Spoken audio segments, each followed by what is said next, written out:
एक है राष्ट्री महावीर स्वामी भगवान की जय। आचार्य समर्थ भद्राचार्य मां मुनराज की जय। वाणी माता की जय हो। रतन कंठाचार्य का ये ग्रंथ हमने पिछले 2-3 महीनों से इसका स्वाध्याय कर रहे हैं। अब पूर्णता की ओर चल रहा है और यहाँ पर एक 31वें श्लोक का हम लोग अध्ययन कर रहे थे कि भगवान के स्वरूप के बारे में बता रहे हैं, मोक्ष के बारे में बता रहे हैं कि कौन है जो वहाँ पर स्थित होते हैं और भगवान का स्वरूप क्या है, भगवान कैसे होते हैं, क्या भगवान के साथ घटित होता है और क्या घटित नहीं होता। तो यहाँ पर बहुत अच्छा श्लोक 131 नंबर का ध्यान दिया गया है। जन्म जरा में मरणै शोकैर्दुःखैर् ईश परिमुक्तम् निर्वाणं शुद्धसुखं विश्यते नित्यम्। कैसे हैं हमारे भगवान, कैसे भगवान की हम पूजन कर रहे हैं, ये चीज़ हमको जाननी चाहिए। ये बात घर से आए और 4 लाइन निर्वाणी में पढ़े और पढ़ के वापस चले गए, पता ही नहीं लगा भगवान का स्वरूप क्या है, किसकी हमने पूजन करी और क्या मांगा। यदि आपसे कोई पूछे कि भगवान की पूजन में आप भगवान से क्या मांग रहे हैं तो क्या जवाब देंगे शिखरचंद जी, क्या देंगे जवाब? क्या पूजन में क्या मांगा भगवान से? भगवान से यही मांगनी चाहिए कि हमें शांति दे। अच्छा, लेकिन आप तो कुछ और बोलते हैं। आप तो बोलते हैं जन्म जरा मृत्यु विनाश ना है। शांति का तो नाम आता ही नहीं है पूजन में। तुम कर्म करो, फल तो अपना नहीं भगवान तुम्हें सवाल ये है, आपने पूजन की, पूजन में आपने कहा कि जन्म जरा मृत्यु विनाशनाय जलम निर्पावती। आपने तो कहा भगवान मेरे जन्म का नाश हो, जरा का नाश हो और मृत्यु का नाश हो।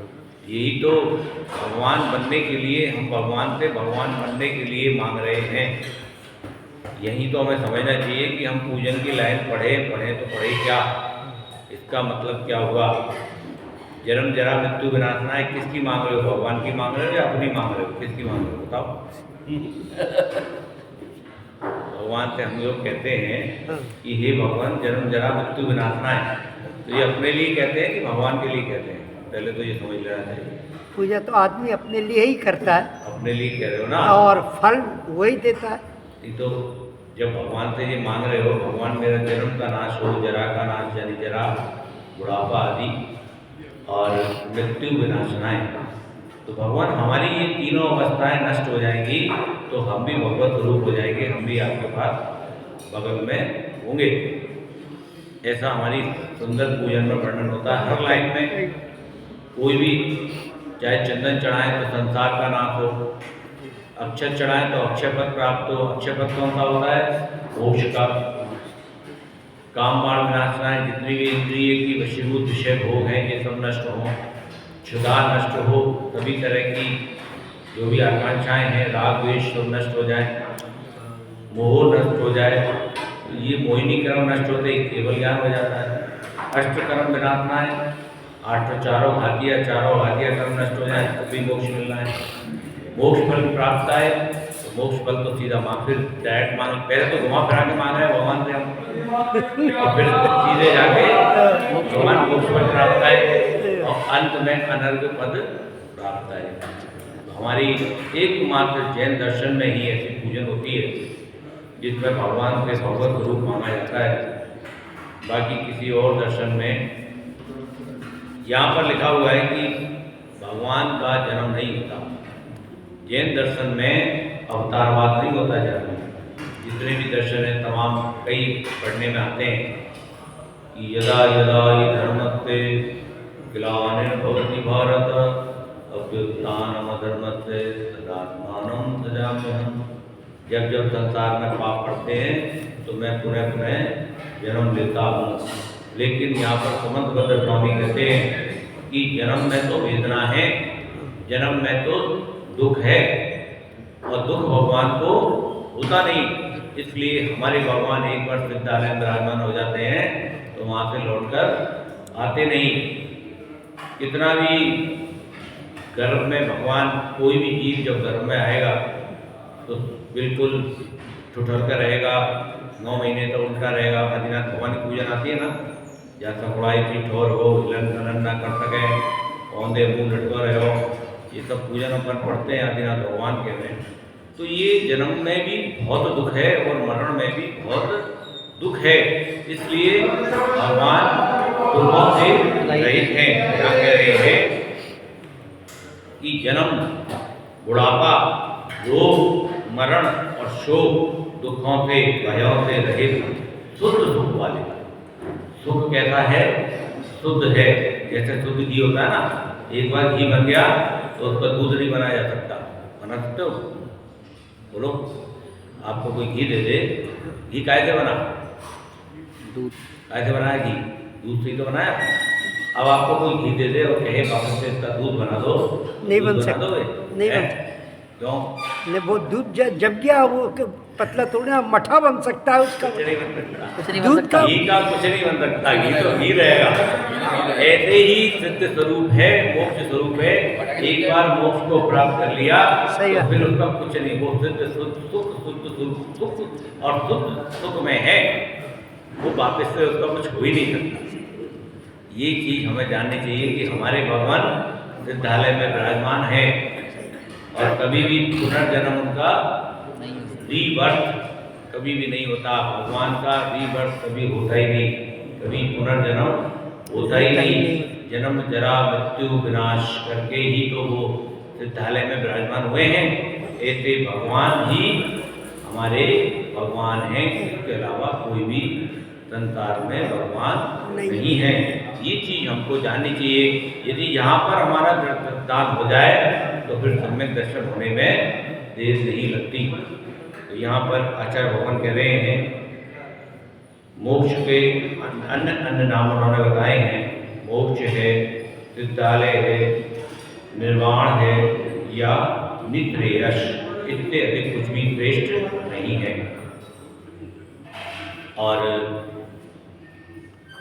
अगला श्लोक है, विद्या दर्शन शक्ति स्वास्थ्य प्रहलाद द्रप्ति शुद्ध युज विषया निर्वध्यो निश्चयत् समावसन्ति सुखम्।